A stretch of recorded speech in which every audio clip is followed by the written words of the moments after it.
This is going to be a short video that will show you a couple of ways that you can change the header of your blog and change the layout and the look of your blog. The thing I want to show you is the changing of the template itself, because the standard template is really just kind of one of those scroll down templates that you see typically of blogs.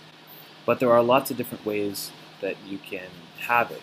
The simple views are just, as you see, they're just like different colors or whatever it is.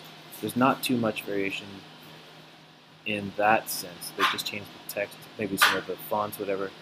But there's a couple of different styles as well.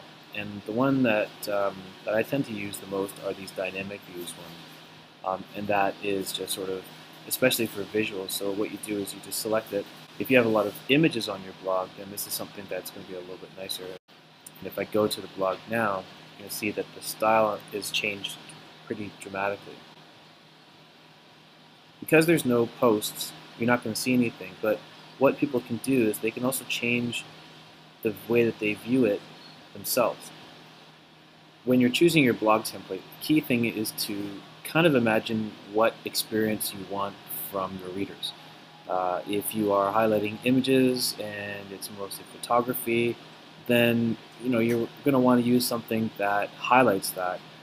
If your content is mostly text, then the images aren't so much aren't as important. So you can experiment with a picture window or some of these ones. All the blogs are customizable, which is the nicest part about it, and it's fairly easy once you get the hang of it.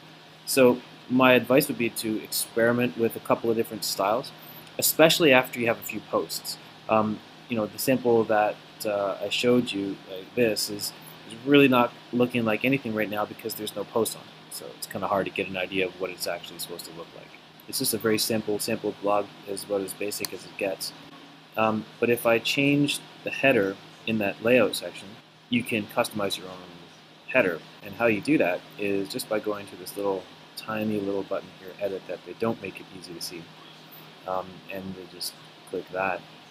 And what you'll do here is you're going to upload a picture from your computer. Or you can just put the URL as well. I'm just going to browse to my desktop, and I'm going to find this Piccadilly blog banner, which is one that's already created. And you can see the dimensions are 1060 by 152. And I'm just going to click open, and it'll show up. Now, if you don't change this setting here behind title and description, then the title of your blog is going to get posted on top of that. We don't need to do that because the title of the blog is already written here.